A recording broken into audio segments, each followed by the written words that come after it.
IEMs have been blowing up in popularity recently, largely thanks to massive tech creators. But when you watch the reviews, you rarely hear anything bad about them. So are they really faultless like tech creators make them out to be?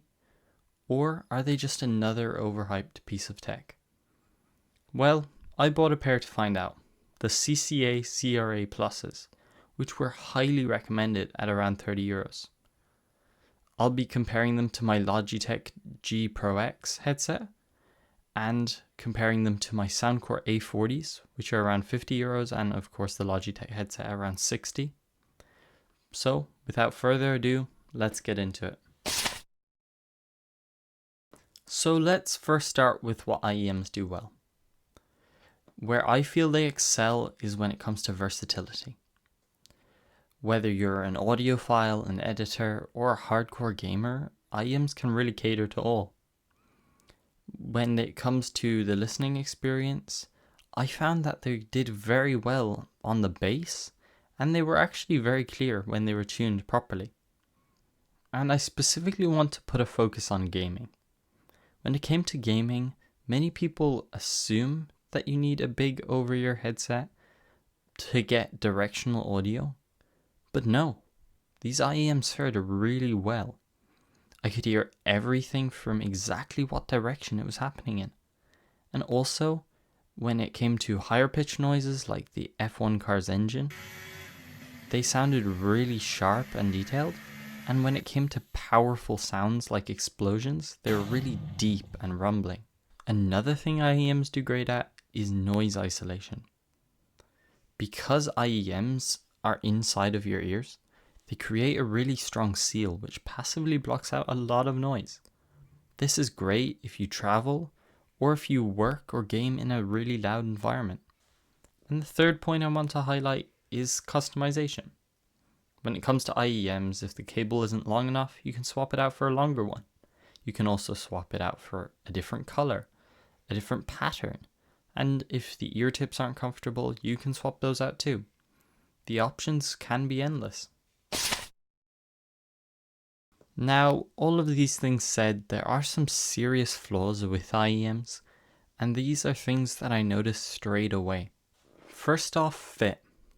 When my friends tried these IEMs on for the first time, they often struggled to get the IEMs to stay in. Ear shapes, of course, vary drastically, and if you can't get a proper seal, you'll miss out on comfort, and not just that, on sound quality.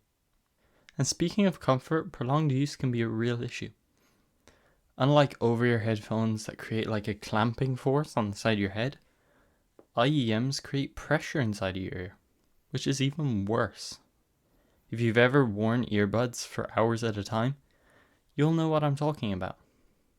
And the area I personally struggled most with was the cable.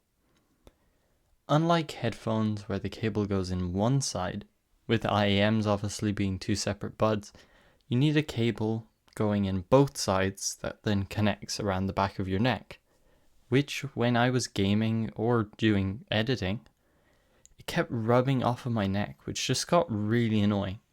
Maybe I'm just being too picky, but no reviewers ever mentioned this, and I think it's a valid point.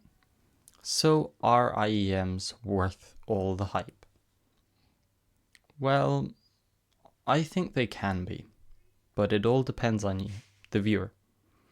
If you are willing to deal with the fit and comfort, and you're able to find a pair that don't bother you at all, then of course, IEMs can be a really worthwhile investment. But for me, these things bugged me, and that's why I'll be sticking with my G Pro X headset. It's easier to set up, and the comfort is unmatched. Now, I just want to put a small disclaimer at the end of this video. I understand that the IEMs I covered in this video are obviously a much cheaper product than my headset. And that's why in this video I'm mostly focused on the physical qualities of these IEMs. And to be frank, the sound quality out of these IEMs for the money was phenomenal. So I don't want to put any shame on them. They are still a good buy if you find them comfortable. So that's it for today's video. If you have an IEM model you swear by, or you've had issues with IEMs, let me know down in the comments below. And don't forget to check out my other content as well. And if you enjoy it, consider liking and subscribing. It helps out the channel a ton. Again, thanks for watching, and I'll see you guys in the next video.